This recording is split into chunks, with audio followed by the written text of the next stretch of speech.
A gente falou das polêmicas, né, e dos escândalos dessa família real, só que uma das figuras que mais alimentaram esses tabloides ao longo das últimas décadas foi Camilla Parker Bowles, a rainha consorte, ainda, né, do Reino Unido. Camilla, ela se casou com Charles, isso foi lá em 2005, depois de anos sendo amante dele, né, como a gente ouviu aí. E a história do casal, ela é contada no trecho do documentário do especial The Whole Story, comandado pelo jornalista Anderson Cooper. Vamos ver um trecho.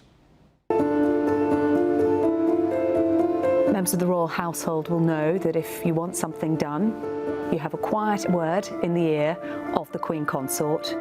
She'll say, leave it with me, and she'll then make sure that it happens and that the King is on board. It's been nearly 20 years since Charles and Camilla were married. And there you see them, now married. You can see the gold ring on Camilla's hand. It's always nice to have somebody on your side. We laugh a lot because she's, sees the funny side of life. 20 years of handshakes and royal engagements, of smiles and photos,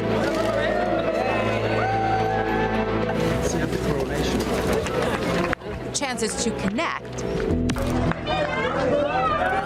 and to convince.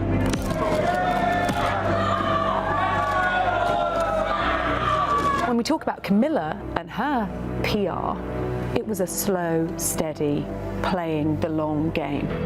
From public enemy number one to where she is now, soon to be Queen, crowned in Westminster Abbey. Morning, everybody. How's the class? She's got a consciousness about her public image. What is going on here in history class? I think she's also conscious perhaps of her husband's ego, or indeed the ego of the institution of royalty to which she belongs. Charles was very jealous of Diana's popularity. I think the reason Camilla fits in better with him than Diana did is because she doesn't upstage him. How responsible is she for what has changed in terms of the perception toward Charles? Did she help? I think certainly she acts as a calming influence to Charles. She's there when things are getting a little bit fraught, tempers may be frayed.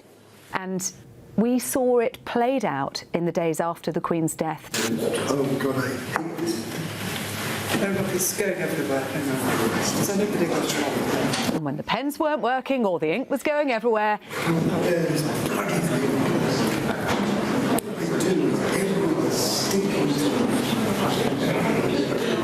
there she was, calming him down.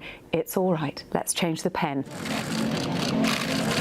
It's always marvellous to have somebody who you feel understands and wants to encourage and or she certainly poke fun at if I get too serious about things. One thing that we see from the Queen Consort, Camilla, that she rules with an iron rod with him. She keeps him in line. Oh my goodness, absolutely. She has very much been the driving force trying to get some work-life balance into his life. In a family brimming with very public turmoil, King Charles may need Camilla's steady hand more than ever. Let's face it, what kind of relationship does he have with Andrew? I mean, Andrew is accused of being a criminal. He didn't have a good relationship with his parents. He has a sticky relationship with his children. Camilla is his rock, and he is very reliant on her. Prince Andrew was once second in line to the throne. A helicopter pilot, rumored to be the Queen's favorite child, until his stunning fall from grace amid claims of sexual abuse.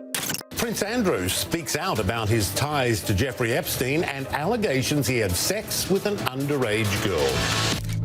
While he has repeatedly denied the accusations, Andrew was stripped of his royal duties and military titles, the Sun noting the Queen had effectively banished him. A civil suit filed by his accuser in 2021 was settled in early 2022, with no admission of guilt or wrongdoing. The monarchy was slow to take action on Prince Andrew, and he should have had his honorary patronages revoked way sooner. You know, Harry's and Meghan's were revoked before Andrew's were, and honestly, that is a stain on the reputation of the monarchy. How damaging he is to the monarchy. And this is a big headache for the coronation. I think people accepted that he was there in the Queen's funeral, he is the Queen's son, but simply Andrew couldn't be more toxic. It's incendiary. I think that's one of the key contentions, really, isn't it? That nobody really covers Andrew much in comparison to Meghan, who gets covered all the time. And that is problematic. That's deeply problematic, because you have this person who is connected to all of this evil and wrong, and yet that is less important somehow than a black woman as part of the royal family.